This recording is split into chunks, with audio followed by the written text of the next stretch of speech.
Hey all, Goda Govinda. This is Madhalasya from Channel ML. So today we are going to discuss about like the definition of a devotee or a Bhagavata or whatever, or a Sri Vaishnava, whatever it's called. Um, um, I know, ISKCON portrays whoever worships Vishnu. I mean, they portray whoever worships Krishna only are devotee, and others are whoever worships any other demigod are non-devotee. They tag all those things like devotee versus non-devotee. Even some people are thinking whoever are eating non-veg or like a non-vegetarian, sorry, meat, seafood and everything, they are not following Vaishnava practice. First of all, that is not true, because Sriman Narayana is in everyone's heart, and it's everyone's he's everyone. There is no place in this materialistic world that he is not present. So he's present in like trees, and then animals and everyone. um so first of all, we have to respect everybody. Let's forget about like trees, animals, and let's try to respect humans first. Let's not tag anybody as devotee or non-devotee, because everybody is a devotee, I would say, including trees and animals. Everybody is a devotee, and everybody has Sriman Narayana in their heart or whatever, inside them, as Antaryami. So and another thing, I just noticed like some people mentioned about like Vaishnavic principles. First of all, if somebody is eating a meat, or drinking alcohol, that doesn't mean that they are not following Vaishnavic principles, because they're saying like it's against the shastras. But if that's the case, then I mean, like, we all travel across the sea, right, across the ocean, not even sea. So in that case, we have performed a severe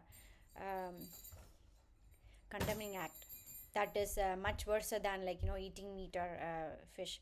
So let's not compare, like saying like, oh, I'm not eating meat, I'm not eating fish, I'm not eating, I'm not worshipping Vishnu. So that doesn't mean that I'm following Vaishnavic principle. Even drinking coffee, tea has caffeine in it, and it's strictly prohibited by Shastra. So what I'm trying to say is it doesn't mean that you can eat meat and say like, oh, you know what, I'm not doing anything wrong. It's just don't try to compare yourselves with others, saying like, oh, he's eating meat, so he's not following a Vaishnavic principle, he's not a devotee, he's not a Vaishnava, and all those things. Even Sri Krishna himself, Sri Rukmani Krishna himself has mentioned in Bhagavad Gita that um, his beloveds would fall down, but we should never judge them. So in that case, let's try to respect each and everybody, and irrespective of their caste, creed, race, whatever background they came from. And then let's not have the pride that I'm not eating meat, so I'm following a Vaishnavic principles. No, if you look into Shastras, there are many things mentioned, we should not cross the sea, we should not cross the ocean. We are all done all the sinful acts, and we are sitting over here, and Sriman Narayana is forgiving us. Not only that, even it's mentioned in Shastras, we should not even have sexual intercourse, apart from having babies. So we should have sexual intercourse only if you have, if you need to, if you are planning for a baby. So but right now, I mean, nobody is following that, right? So in that case, who are we to try to pinpoint others like they are not following Vaishnavic principles? Even we are not following Vaishnavic principles. So that is the truth. So we should try to accept the truth, and try to rather than try to find, try to compare ourselves with yesterday, what we did better, what we did yesterday, and how we improve today, and take it further. That's what I inspire from people over here. That's what my husband told me, don't try to compare with others, but try to compare with yourself, and then how I was before and how I am right now, and then try to improve it. I mean, yes, we do need to have inspiration, but we should not have the pride.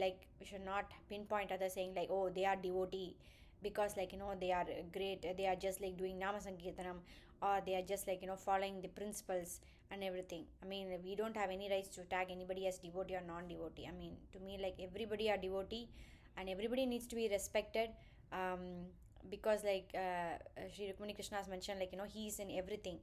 If he's in everything, then we should see everybody as Vaishnavas only. If they are not following Vaishnav principles, then we are not even following Vaishnav principle. So then we should keep quiet. We should not be, like tagging others as you're not following Vaishnav principles, etc. So that's what the same thing with Bhagavata. Like I have seen people saying like, oh, you're a Bhagavata, that's why like I would like to connect with you. I mean, like that doesn't make sense. I mean, if you want to connect with a person, like don't think like, oh, he's a Bhagavata, we should connect or associate with them. Like just look at their perspective and look at their character and how they are and everything, and then try to like mingle with them. Like rather than saying like if I associate with this person, like I will get badly influenced. Of course, bad influence would be there, but we have to have self control. It doesn't mean that whoever worships Srimanarayana are perfect, or whoever doesn't worship Srimanarayana are not perfect, because we all do all sorts of nonsense things every day, unknowingly and knowingly, right from the day we woke up and everything. So it's just Srimanarayana's mercy, like he's forgiving us, because he understands us, like more than like anybody does. So that's all, like I would like to mention about it. um, that's all for today. Please stay safe. Please vaccinate yourself. Please carry the reusable bags when you go out. See you next time. Until then, take care. Goda Govinda.